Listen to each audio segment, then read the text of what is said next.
Hello and welcome back to another episode of Book Chat.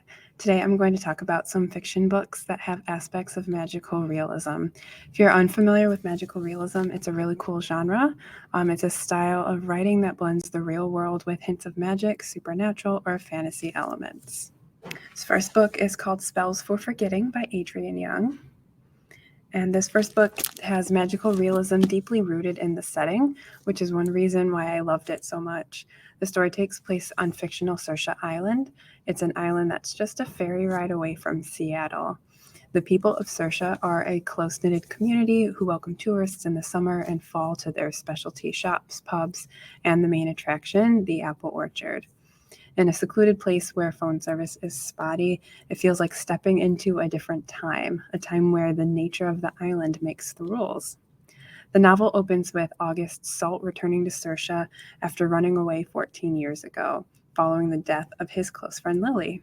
He left behind his high school sweetheart, Emery, who's still reeling from losing Lily and August all in one night.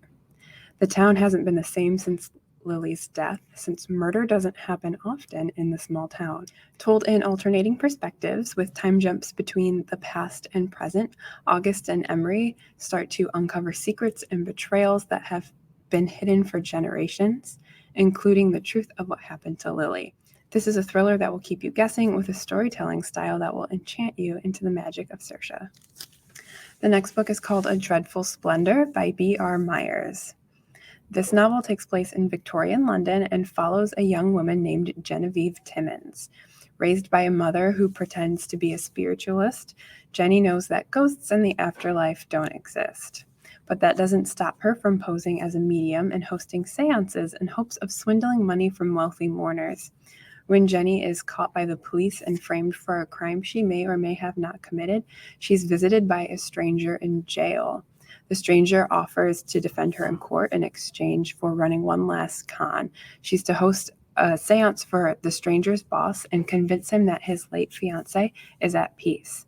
Jenny agrees and is swept off to the magnificent Somerset Park, a manor that is hiding decades of secrets. When she meets Mr. Pemberton, she finds he's not the heartbroken lover she expected, but a man on a mission to solve the murder of his fiancée.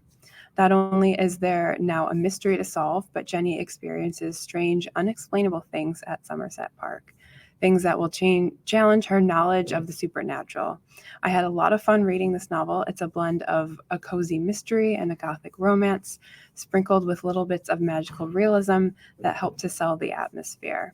The characters were really likable, and there were lots of little twists throughout the story. The next book is One Last Stop by Casey McQuiston.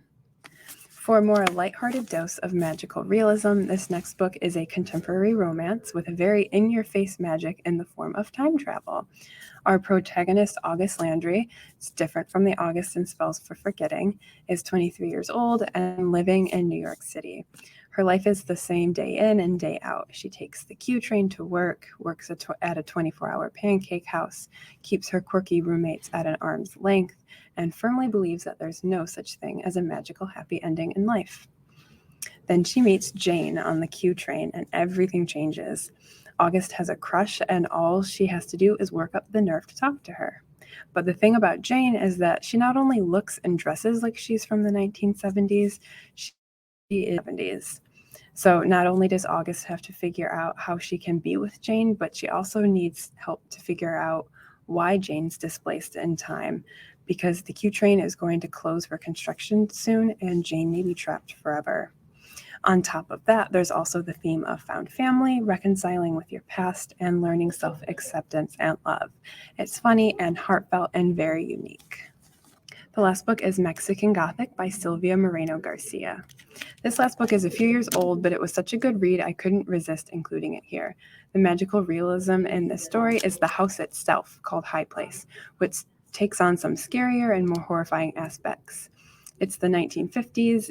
Noemi Taboda's cousin recently got married, and she thinks her cousin is incredibly happy until she receives a concerning letter that implies Catalina is in danger.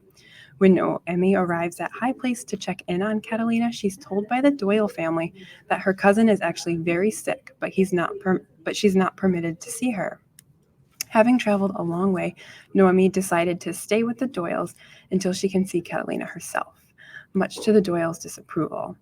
From there, the story develops a truly terrifying and unsettling atmosphere. Noemi begins to experience strange occurrences in the house. She's subjected to horrifying dreams, walls that seem to breathe, voices that scream in the night, and she has so many questions that her host will just not answer. What's clear, though, is that Catalina really is in danger, and now so is Noemi. If you're looking for a great book to read as the warm summer weather draws near, this is a great pick because it will certainly leave you with chills. Well, that's it for me today. If these titles sound like ones you may want to check out, they're all available on the second floor, so you can call our fiction desk, send us an email, or text us for a hold. We're taking a break from book chat, but since summer is coming up, stay tuned for great programs and reading challenges starting next month.